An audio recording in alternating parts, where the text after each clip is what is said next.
जय श्री कृष्ण। श्राद्ध की क्या महिमा है? श्राद्ध क्यों करना चाहिए? श्राद्ध की आवश्यकता।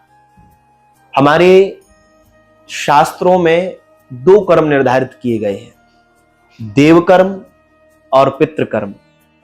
देवकर्म के संबंध में कहा गया है, देवकर्म हमारे यहां ऐच्छिक कर्म है, अर्थात देव कर्म को करेंगे तो निश्चित ही पुण्य है। भक्ति के मार्ग पर हम उत्तरोत्तर वृद्धि को प्राप्त करते हैं। अगर नहीं करेंगे तो उसका दोष हमारे यहां नहीं है। परंतु पितृकर्म हमारे यहां आवश्यक कर्म है। प्रत्येक सनातन धर्म में आस्था रखने वाले भगवदीय जनों को निश्चित तौर पर अपने पूर्वजों के प्रति कृतज्ञता व्यक्त करने के लिए श्राद्ध अवश्य करना चाहिए। इन 16 दिनों में नियम से तर्पण करना चाहिए। और जिस दिन आपके पूर्वजों की पावन तिथि है, उस दिन हमारे यहां कहा गया है कि योग्य ब्राह्मण को बुलाकर उन्हें भोजन कराना चाहिए, तर्पण करना चाहिए। और श्राद्ध में भी कहा गया है, एक ब्राह्मण अथवा 3 ब्राह्मणों को भोजन कराना चाहिए। श्राद्ध के अन्न का बहुत विस्तार हमारे यहां नहीं करना चाहिए। इन 16 दिनों में कोई भी ऐसा कार्य नहीं करना चाहिए। कहा जाता है इन 16 दिनों में जो नाखून काटते हैं उनके पूर्वजों को नाखून भक्षण करने मिलते हैं, जो केश काटते हैं उनके पूर्वजों को केश भक्षण करने मिलते हैं, जो नारी और पुरुष संयमित जीवन नहीं जीते उनके पूर्वज श्रापित करते हैं। इसलिए इन 16 दिनों में नियम पूर्वक हमारे लिए अपने जीवन को साधना चाहिए और पूर्वजों के कार्य को विधि पूर्वक संपन्न करना चाहिए।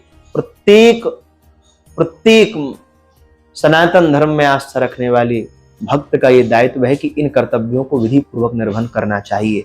तो 29 तारीख से लेकर 14 अक्टूबर तक इस वर्ष महालय के दिन प्रारंभ हो रहे हैं। इन 16 दिनों में आप नियम से श्राद्ध, तर्पण और जिस दिन आपके पूर्वजों की तिथि हो उस दिन ब्राह्मणों को बुलाकर भोजन कराएं। चींटी को दिया जाता है, गाय को दिया जाता है, हमारे यहाँ कौवे को दिया जाता है। तो सबके प्रति हमारे पूर्वज जिस जिस योनि में होते हैं, जब हम उनके निमित्त जो भी कार्य करते हैं निश्चित तौर पर वो उनको प्राप्त होता है। और हमारे पूर्वज अगर भगवान के दिव्य धाम को प्राप्त हो जाते हैं तो भगवान की प्रसन्नता होती है।